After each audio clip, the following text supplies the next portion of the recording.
महायुतीची एक सर्वात महत्त्वाकांक्षी योजना म्हणजे मुख्यमंत्री माझी लाडकी बहीण योजना आहे। याची KYCची प्रक्रिया ही साधारणपणे गेल्या वर्षी ऑगस्ट महिन्यामध्ये सुरू झाली होती आणि त्याला पहिल्या सुरुवातीच्या ह्याच्यामध्ये जवळपास 3 महिन्याचा कालावधी देण्यात आला होता।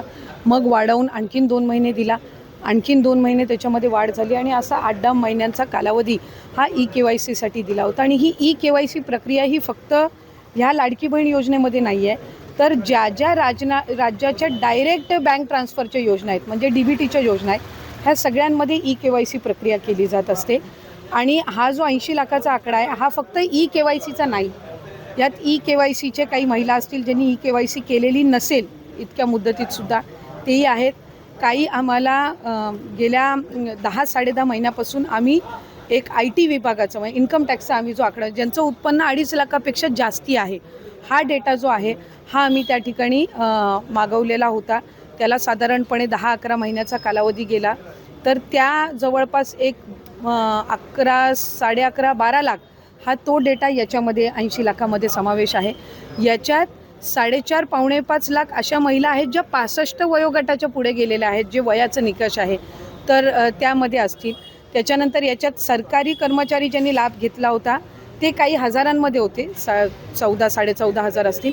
त्यांच्याकडून वसुली जी आहे ही गेल्या 8 महिन्यापासूनच सुरू आहे, त्याच्यामुळे ते याच्यामध्ये आहेत। तर अशा पद्धतीनं काही नमो शेतकरीचे आहेत जे नमो शेतकरीचाही लाभ घेत होते, याचाही घेत होते, तर अशा पद्धतीनं ते साधारणपणे हा आकडा आहे।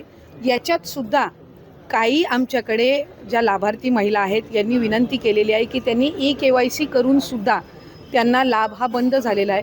आम्ही त्याची फेर तपासणी करत आहोत, जेणेकरून कुठलीही महिला जिनी KYC केलेली असेल ती लाभापासून वंचित राहता कामा नये।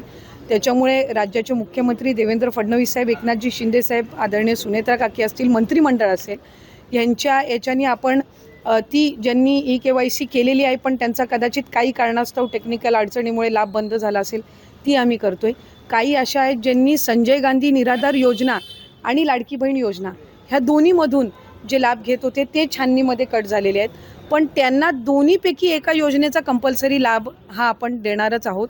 त्याच्यामुळे जे अशा बाय डिफॉल्ट दोन्हीकडे लाभ घेत होते आणि दोन्हीकडनं त्यांची नावं कट झालेली आहेत, त्यांना दोन्हीपैकी एका योजनेमध्येच तरी 100% त्याचा शासकीय ह्या योजनांचा लाभ हा मिळणार आहे।